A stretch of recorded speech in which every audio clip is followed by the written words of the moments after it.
நம்முடைய ஆண்டவரும் இரட்சகருமாகிய இயேசு கிறிஸ்துவின் நாமத்தினாலே உங்களை ஒவ்வொரு வாழ்த்தி ஆசீர்வதிக்கிறேன். இந்த நாளிலும் இந்த யூடியூப் சேனல் மூலமாக மறுபடியும் உங்களை சந்திப்பதில் மிகவும் சந்தோஷப்படுகிறேன்.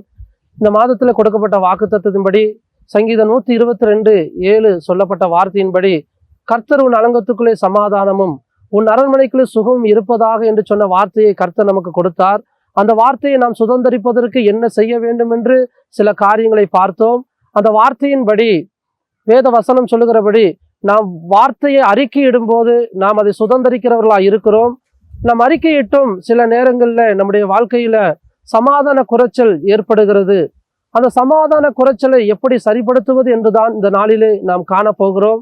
அந்த சமாதானம் நாம் இழக்கிறதுக்கு என்ன காரணம், நம்முடைய சுகத்தை இழப்பதற்கு என்ன காரணம் என்று இந்த நாளில் பார்க்க போகிறோம். நாம் சமாதான இழப்புக்கு காரணம், முக்கியமான காரணம் நம்முடைய மாம்ச கோபமாக இருக்கிறது.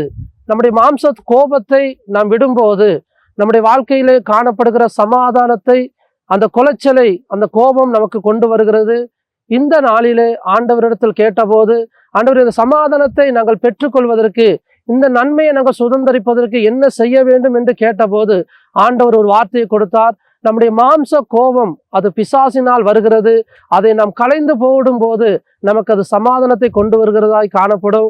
நாம் கலைந்து போடும் போதுதான் நம்முடைய சமாதானத்தை உண்மையாய் நம்ம பெற்றுக்கொள்ள முடியும்.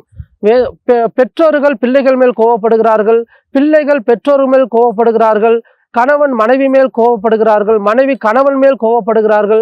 இப்படி மறுபடி கோபம் வரும்போது நமக்குள்ள நம்முடைய வாழ்க்கையில வருகின்ற சமாதானத்தை நாம் அதை இழக்கிறவர்களாய் மாறுகிறோம். இந்த நாளிலே நான் அன்போடு உங்களோடு கேட்கிறேன், தேவன் நமக்கு சமாதானத்தை கொடுக்கிறார். அந்த சமாதானத்தை பெற்றுக்கொள்வதற்கு ஆண்டவர் ஒரு வழிவாசலை திறந்து கொடுத்திருக்கிறார். நம்முடைய மாம்ச கோபத்தை நாம் அழிக்கும் போது, நம்முடைய வாழ்க்கையில தாழ்மையை தரித்து கொள்ளும் போது அந்த சமாதானத்தை நாம் நிரந்தரமாய் பெற்றுக்கொள்வோம்.